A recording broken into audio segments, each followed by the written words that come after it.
जनता party को सीटों के लिए एक सीट मिल जाए कहीं, इसके लिए संघर्ष करना पड़ रहा है। भारतीय जनता पार्टी की सरकार में महिलाओं पे लगातार अत्याचार बढ़ा है। सरकार महिला विरोधी है, किसान विरोधी है, युवा विरोधी है, रोजगार की भी बात नहीं करती। नमस्कार, मैं भारत न्यूज में आप सभी का स्वागत है और मैं हूं आपके साथ आकांक्षा मिश्रा। उत्तर प्रदेश में विधानसभा चुनाव का आगाज हो गया है। इन्हीं कुछ मुद्दों पे बात करने के लिए आज हमारे साथ हैं समाजवादी पार्टी के राष्ट्रीय प्रवक्ता अनुराग सिंह भदौरिया जी। आइए उनसे बात करते हैं और जानते हैं कि इस बार क्या मुद्दे होने वाले हैं, क्योंकि वो विधानसभा लखनऊ पूर्व से भी प्रत्याशी हैं सपा से। आइए जानते हैं इस बार क्या मुद्दे हैं। बहुत बहुत स्वागत है सर आपका हमारे चैनल में। धन्यवाद, बहुत बहुत धन्यवाद। सबसे पहले मैं आपसे जानना चाहूंगी कि पहले चरण का मतदान हो चुका है पश्चिमी उत्तर प्रदेश में। क्या लगता है इस बार सपा को कुछ लाभ मिलने वाला है या 2017 की तरह कुछ देखने को मिलेगा? देखिए, आपको भी इस बात का एहसास हो गया होगा कि पश्चिम में भारतीय जनता पार्टी खत्म हो चुकी है और समाजवादी पार्टी इस बार वहां 52 से 53 सीटें जीतने जा रही है। हालांकि 55 सीटों का भी अनुमान है।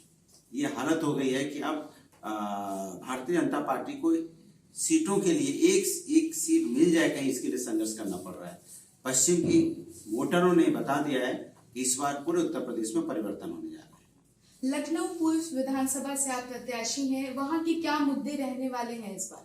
देखिए, चूंकि अगर पूर्वी की बात करेंगे तो यहाँ पे जिस तरह से रोडों में गड्ढे हैं, रोड नाम की चीज है ही नहीं। अगर आप तो जरा सा इंटीरियर में चले जाओगे तो रोड ही नहीं है, खुद ही पड़ी रोडें हैं, सीवर लाइन नहीं है।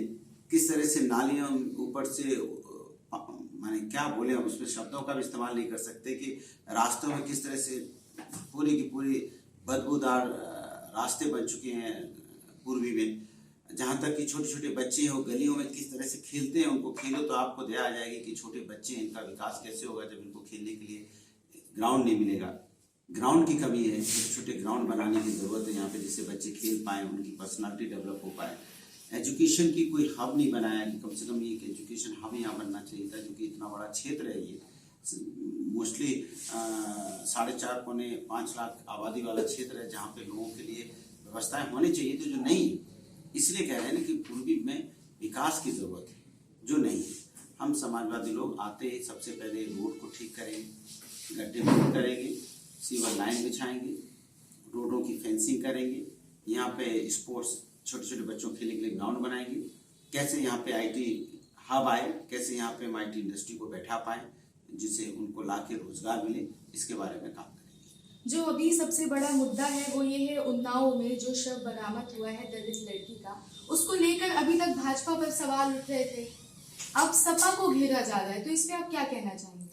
देखिए, ये भारतीय जनता पार्टी की सरकार में महिलाओं पे लगातार अत्याचार बढ़ा है। सरकार की जिम्मेदारी होती है, कोई भी लॉ एंड ऑर्डर सरकार की जिम्मेदारी है, हमारी आपकी नहीं है। सरकार अपनी जिम्मेदारी से तो नहीं भाग सकती, तो सरकार अपनी जिम्मेदारी से भाग रही है। और चूंकि चुनाव का वक्त है, उत्तर प्रदेश के अंदर में सबसे बड़े मुद्दे यही है, महिलाओं पे अत्याचार, महंगाई, बेरोजगारी। लेकिन इसमें देखने को मिल रहा है कि जो सपा के कार्यकर्ता हैं, जो सपा के नेता हैं, उनको ही घेरा जा रहा है। मैंने आपसे क्या बोला कि भारतीय जनता पार्टी की सरकार में महिलाओं पे लगातार अत्याचार बढ़ा है।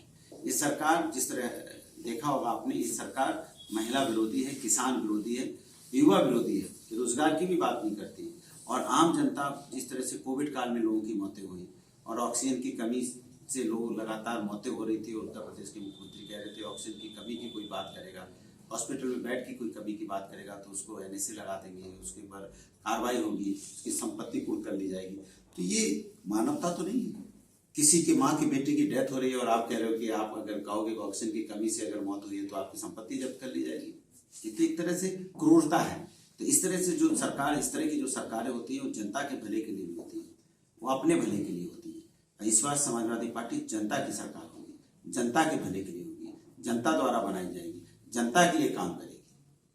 कानून व्यवस्था की अगर बात करें तो जो भाजपा सरकार है हमेशा से कह रही है हमने माफियाओं को पकड़ा है, बुलडोजर एक्शन लिया है, तो आपको क्या लगता है कि, लेकिन एक के बाद एक आरोप भी लगते जा रहे हैं कि कानून व्यवस्था अच्छी भी हुई है और कहीं ना कहीं खराब भी हुई है, तो इस पे आप क्या कहेंगे?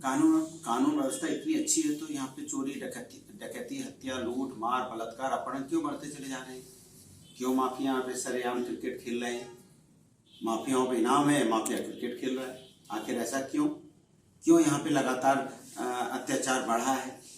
क्यों शराब माफिया पैदा हो गए, क्यों भूमाफिया पैदा हो गए, प्रभु की जमीन पे भूमाफिया पैदा हो गए, 2 करोड़ की जमीन 18 करोड़ में बिक रही है। तो ये तो कहीं ना कहीं, और कोविड काल जैसे जब सेंसिटिव समय था तब यहाँ पे पीपी किट में घोटाला देखने को मिला, आपको मेडिकल इक्विपमेंट खरीदने में घोटाला हुआ। ये समय की बात है जब लोग जिंदगी मौत से जूझ रहे थे, उस समय घोटाला हो रहा था।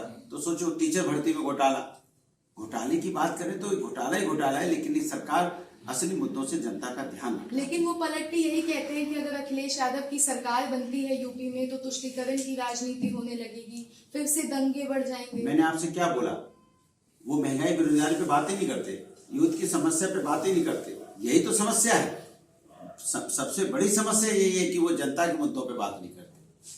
इससे बड़ी समस्या उत्तर प्रदेश के लोगों के लिए नहीं है कि वो जनता के जो असली मुद्दे हैं उससे ध्यान भटकाने का काम करते हैं बस। इसलिए पश्चिम की जनता ने उनको सबक सिखा दिया है, हरा के उनको घर भेज दिया है। अब दूसरे चरण में भी इसी तरह जनता हरा के घर भेज देगी, तीसरे चरण में भी हराएगी, चौथे में, 5वें में भी, 6वें में, 7वें में भी हरा के उनको वापस घर भेज देगी, क्योंकि जनता जान चुकी है कि हमारे लिए नहीं है ये। हमारे किसान समझ चुका है, वो किसानों की बातें नहीं करते। छात्र समझ चुका है कि वो छात्र की समस्या की बात नहीं करते, छात्रों को लाठियों से पीटते हैं और उनको उनके पीठ को पायदान बना देते हैं। पुलिस अपने बंदूक के पट से मारती है, किसानों को रौंद दिया जाता है, महिलाओं का चीरहरण होता है। आम जनता कोविड काल से तड़प के बिना ऑक्सीजन की उनकी डेथ हो गई। महंगाई से लोग आत्महत्या कर रहे हैं, बेरोजगारी से लोग परेशान हैं। तो बताइए सरकार किसके लिए है? ना छात्रों के लिए है, ना महिलाओं के लिए है, ना किसानों के लिए है, ना आम जनताओं के लिए है। तो सरकार है किसके लिए? ये सरकार सिर्फ और सिर्फ भारतीय जनता पार्टी सिर्फ भारतीय जनता पार्टी के लिए काम करती है, जनता के लिए। आपको हमेशा से कहा गया है कि अखिलेश यादव के राइट हैंड हैं, आप हमेशा से समर्थन में इस मजबूती के साथ आप देखे गए हैं। तो आप जिस तरीके से जनता के मत को समझ सकते हैं वो शायद ही कोई समझ पाएगा। तो हमारे चैनल के माध्यम से आप जनता से क्या अपील करेंगे कि इस बार बदलाव चाहते हैं? क्योंकि कुछ जनता है वो भाजपा के समर्थन में है, कुछ जनता सपा के समर्थन में, तो आप क्या अपील करना चाहेंगे लोगों से? मैं तो जनता से ये कहूंगा कि समाज के जो असली मुद्दे हैं, महंगाई, बेरोजगारी, महिला अत्याचार, किसानों पर अत्याचार और महंगाई बेरोजगारी को देखते हुए आप वोट कीजिए और इस सरकार को बदलिए। ये सरकार समाज के स्वास्थ्य के लिए नहीं है, ये सरकार युवाओं को रोजगार देने के लिए नहीं है, ये सरकार महिला सम्मान के लिए नहीं है, ये सरकार महंगाई कम करने के लिए नहीं है। ये सरकार सिर्फ और सिर्फ भारतीय जनता पार्टी की बात करती है, जनता की बात नहीं करती है। इसलिए बदलाव जरूरी है। और महंगाई, बेरोजगारी से जो लोगों की कमर टूट गई है, जो लोग परेशान हैं, इसलिए उत्तर प्रदेश की और दक्षिण पूर्वी की जनता इस बार भारतीय जनता पार्टी को हराएगी। बहुत बहुत धन्यवाद आपका मेरे चैनल से बात करने के लिए। धन्यवाद। तो ये थे हमारे साथ अनुराग भदौरिया जी, जिन्होंने बताया कि इस बार जो जनता का मत है वो समाजवादी पार्टी की ओर है, क्योंकि जनता पूरी तरह से त्रस्त हो चुकी है महंगाई से, बेरोजगारी से। अब ये देखना होगा कि आगे आने वाले समय में लोग किसका समर्थन करते हैं और इस बार यूपी का मुख्यमंत्री कौन बनता है। कैमरा पर्सन संतोष के साथ मैं आकांक्षा मिश्रा, माय भारत न्यूज, लखनऊ।